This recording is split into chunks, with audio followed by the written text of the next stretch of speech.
যে সমস্ত দোকানদার ভাইয়েরা এই ভিডিওটা দেখবেন, অথবা আপনার আত্মীয় স্বজন বা বন্ধু বান্ধব যদি দোকানদার থাকে, তাদেরকে এই বিষয়টা আপনারা বলে দিবেন যদি এরকম ধারণা পোষণ করে থাকে যে সকালে বাকি দেওয়া যায় না, নিষেধ।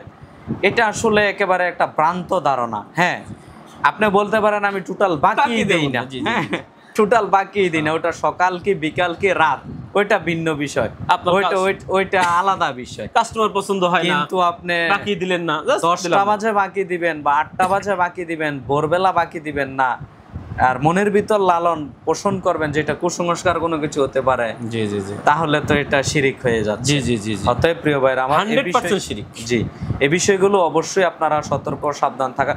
আমি আবার অনেক মুসলিমদেরও দেখেছি যে প্রথম কাস্টমার মানে আসলে বিসমিল্লাহ আদায় করার পর, এটাও একটা শিরিক, একেবারে হিন্দুয়ানি শিরিক, মানে বিসমিল্লাহর টাকাটা নিয়ে এইভাবে এরকম করে। আল্লাহু আকবার। এটা আপনি দেখেছেন কিনা জানি না।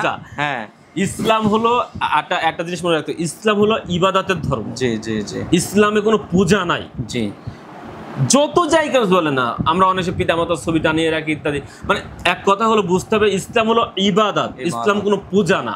যে প্রথম টাকাটা নিয়ে চুমু খাইলেন, এ করলেন তা করলেন, অনেকে পাঁচ ইসলাম করা ইত্যাদি, এইগুলো মানে ইসলামে পূজা বলে কোনো শব্দ নেই, ইসলাম হলো ইবাদত, ইবাদত, এটা আপনাকে বুঝতে হবে। জি জি জি, আমরা মূলত